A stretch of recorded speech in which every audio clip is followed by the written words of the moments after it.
So mga par, matapos nga po sinabi ng Team Inoue ang kanilang 3-fight deal sa ngayong taong 2025 kung saan uunahin daw nito mga idol sa April si Alan Picasso, isusunod daw nito si Murodjon Akmadalib sa buwan ng September at isisingit daw nila si Nekbol sa December para sa WBE title fight sa featherweight division. Susubukan daw ni Inoue mga idol na maging ganap na 5 division champion sa boxing sports bago magtapos ang 2025. Subalit merong malaking problema mga boss. Nakarating na kasi kay Nekbol ang balita na kasama pala ito sa lalabanan ni Inoue. Nagbigay kaagad ito ng banta sa Japanese Monster na siya daw ang kampiyon at sa division daw sila maglalaban ni Inoue. Ibig sabihin daw mga idol, siya daw ang magiging A-side sa bakbakan nila. Ibig sabihin ng A-side mga boss, ang gusto ni Nekbol ang dapat masusunod sa laban. Unang-una mas mataas ang bayad nito kumpara kay Inoue pagdating sa purse money at sa hatian sa pay-per-view. At siya rin mga idol ang magdidesisyon kung saan gaganapin ang laban na obvious naman talaga mga idol. Dadalhin ni Nekbol si Inoue sa kanyang lugar sa UK para doon sila maglaban. Well, andun na po tayo mga idol sa senaryo na si Nekbol talaga ang champion at nakataya dito ang kanyang WBE title. Pero hindi ibig sabihin nito mga boss na siya na magiging A-side sa laban. Nasa karisma yan ng isang fighter sa pagiging popular nito. Kagaya sa nangyari dati sa ating pambansang kamao Manny Pacquiao sa naging laban nito kontra kay Keith Thurman. Si Pacman ang challenger sa WBE title ni Thurman pero siya ang may malaking cut sa bakbakan, malaki sa purse money at malaking hati sa pay-per-view. Si Pacman kasi magdadala ng bakbakan.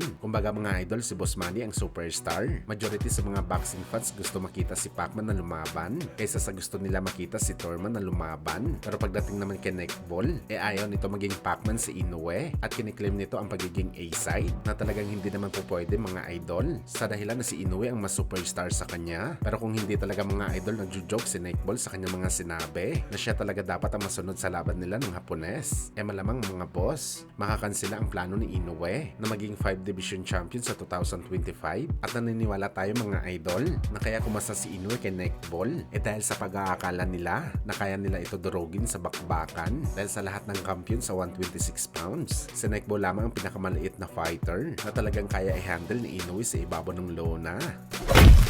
Sa kabilang banda naman mga idol, kung hindi nga kinikilala ng The Ring Magazine, ang angas ng Pinas General Casimero bilang pound per pound boxer, isang good news naman mga idol para kay Cuadro Alas. Dahil sa listahan po ng ESPN, sa kanilang pinakamalakas na fighter sa 122 pounds, nakapwesto po mga idol si Casimero sa pang-anim na spot at isang magandang pagkilala to mga idol para sa dating Pinoy 3 Division Champion dahil at least minaniwala pa rin sa kanya, nakabilang ito sa mga top boxer ng Super Bantamweight. Samantala kasama naman ni Casimero si Marlon Tapales sa rankings kung saan nakapwesto ito sa number 2. Sumunod lang ito kay Inoue habang si Carl Hamis Martin naman mga idol bigo makapasok sa rankings. Kasama nito ang bagong Pinoy 122 pounder na si Jerwin Angkahas.